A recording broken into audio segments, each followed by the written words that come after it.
Okay, today is a super fun topic because I'm hoping to equip you with enough tips that if you are like I was for 7 years of my life, telling yourself that you're just too busy to read and that you just weren't a reader and that it's just way more efficient to just listen to something on your phone while you get something else done at the same time.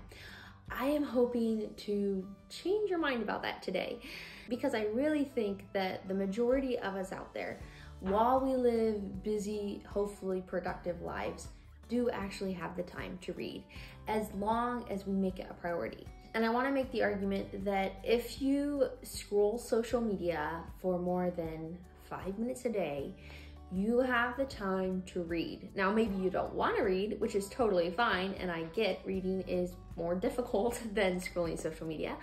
But if you have a desire to grow and learn and use your time wisely, then I believe if you scroll social media, like I said, for more than 5 minutes a day, you have the time to become a reader. A little bit of a backstory. From probably the middle of high school up until last year, I read and completed probably approximately maybe 2 books a year.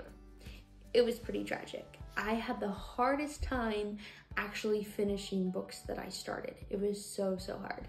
Really only one thing changed at the start of last year that made me all of a sudden complete 12 books in a year, which I realize is not that many for an avid book reader.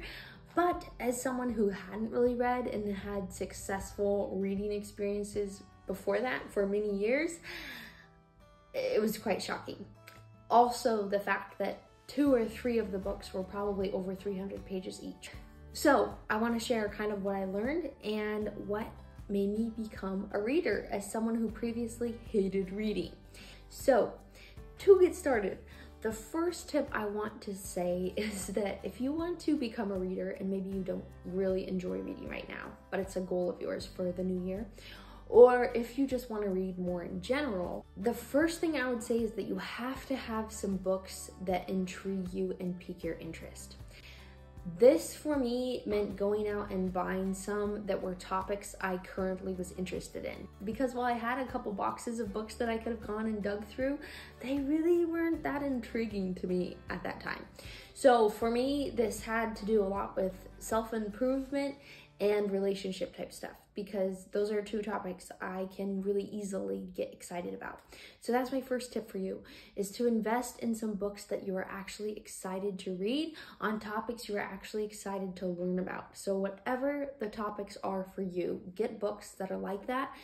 A few other things I want to mention while in this category is to maybe start out with some books that aren't super long, maybe don't have a huge vocabulary, maybe the fonts are slightly bigger, just because I found things like that made a book a lot less intimidating when you don't have a huge track record of finishing the books you started. Also, another thing I wanted to mention is that if you don't have a huge budget for books, the thing that I do is either buy them at thrift stores, which you can get them for like $1, or to order them used on Amazon, because you can get a book on Amazon that's maybe $12 or $15 new, and you can get it used for maybe 1/3 the price. And so I got a lot of my books, which I probably ended up getting about 25 books last year, which is so weird to say. All this stuff is so cool to me to say because it's not like me. And I probably got them for under $5 each. So that is a really helpful resource to know about. Also, if you need some book recommendations and you're a young woman who would like to become a mom, or you are a mom and you're looking for that type of reading material, my last video was talking about some 5 books that I recommend that are really good and some of the reasons why. That's my first tip. The first thing that really changed my reading experience for myself personally was that at the start of last year, I got rid of Facebook and Instagram, and I greatly cut down on my usage of YouTube, and that hugely maximized my reading and caused me to get through so many more books, just because I realized I actually have a lot more time than I knew I had. The best way I found to really start reading more was, like I mentioned, removing that phone distraction.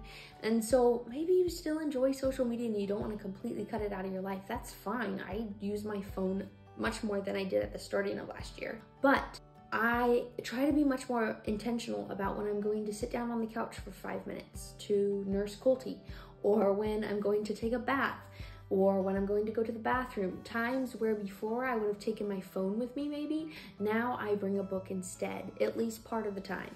And it's crazy because it's amazing how fast those pages and paragraphs add up and how quickly you actually get through books, really by not dedicating any more time in your day to actually sitting down and reading. Because when I think about it, all the books that I read last year, I rarely sat down and read any more than a half an hour at a time. Usually it was maybe 5 or 10 minutes. And so it wasn't like I was having to completely change my day to become a reader. It was just changing those slight things that I naturally gravitated towards with my phone and replacing them with reading some of the time instead. So a few tips for this is to keep a book that you're interested in currently, like near the couch or in the bathroom or by your tub or by the bedside, somewhere where you don't have to go and try and find it to read it, for one, and somewhere where maybe you choose not to take your phone that time and you choose to read instead. And it's still sometimes a struggle and something I have to intentionally choose to do, even now as someone who enjoys reading so much more than I did in the past. But the payoffs are so much better than scrolling social media, and it really adds up over time. My third tip, and this kind of goes along with what I was saying before with the phone, is that you don't have to all of a sudden read for hours at a time in order to get through books. And I think that's really encouraging. It's just 5-minute sections here and 5-minute sections there, and it compounds and adds up over time where you've read actually a lot by the end of a year. My next tip, if you're like me and you're someone who likes checklists and goal setting and all those type of things, maybe this will help you. I tracked all the books that I read last year on my calendar. Each month I had a box on my calendar where I wrote which books that I read. And it was so cool because every month I could see, holy cow, there were some months I read, I think, 3 books in a month. There were other months where I might not make it through one totally because I'm reading a book by Jordan Peterson or something like that. And it's just a lot more reading. But it's so cool to be able to go back at the end of the year and add up, wow, these are the books that I read. This was the total amount. These are ones I actually completed. All these books were books that I completed. It's so encouraging and inspiring, and it kind of gives you a little bit of momentum if you are like myself and it's hard to get started, but you are also very much like a goal and check mark type of person. My next tip is to incorporate reading into your morning or and evening routine. So right now, I'm kind of in a bit of a funk because I just had a baby less than a month ago. And so my sleep pattern is really off currently because I haven't gotten him totally sleep trained. But last year, almost all of last year, I had incorporated into my morning routine before the kids got up a certain section of time that I dedicated to reading. And it might have been 5 minutes. It might have even been up to like 25 minutes. But having something where I kind of know every day I'm aiming to read was really helpful. Also, in the evening, I kind of just now have an evening routine reestablished since having a baby. It feels so good.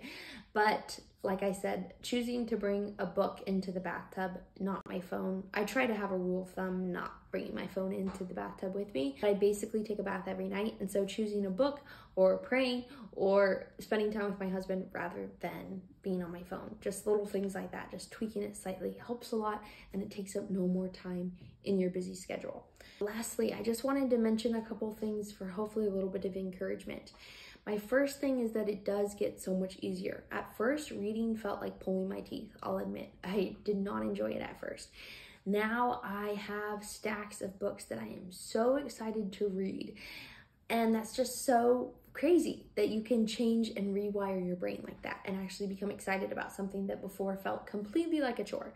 Now, I'll admit there are times and there are books that I've had to make myself read through because I want to say that I completed it and I want to try to grasp what's in it, but I still have found some of the books that I've read not super exciting to read. So, still working on that. The next thing is that your focus grows. Our phones have destroyed our ability to focus. I have totally noticed ever since I was 18 and got my first iPhone that my focus is so much worse and my attention span is so much worse. And so I think reading is a great way to try and improve that. And I have seen improvement, but I'm sure that there's much more to come because it has felt hard to focus as much as I used to when when I was young. Another encouragement that I wanted to mention is that reading has this crazy, at least it had this crazy effect on me, where I started reading this book at the starting of last year, and all of a sudden I was like, holy cow, if I started reading again, it literally feels like this whole new realm is opening up to me of topics and things I can learn about. And in just a whole new way than watching a short video on YouTube about someone who spent like 5 minutes researching what they're talking about. So I don't know if everybody who has kind of re-picked up reading has experienced that, but I still feel that way, and it's such a cool feeling, just being like, wow, if I started reading, there's really no limit to what I could read about or learn about. That's such a cool feeling, because there are literally books out there on every single topic you could ever want to know about. The last thing I want to say is that my mom had 6 kids and she homeschooled us all. She worked extremely hard, and yet she never stopped reading, and I saw her go through piles of books despite her extremely heavy workload, and that's really inspiring to me as a young mom. Also, there's another mom that I love to listen to who had 11 kids, and she talks about how every day she still reads consistently, even if it's just a page a day. And I think that's so cool, and I want to have that mindset of I want to grow and be transforming my mind and be learning, especially as a stay-at-home mom who has more the opportunity to just kind of become lazy and stagnant. So reading is, I think, one of the very best ways to grow as a mom, as anyone. So I hope this video was helpful. Comment down below if you have any tips on becoming a reader, or what's been helpful for you to start that process when it does kind of feel like pulling teeth, and let me know what they are. I'll have that video linked down below also that I mentioned, where I give some references to books that I really enjoyed this past year. So thank you for watching. Bye.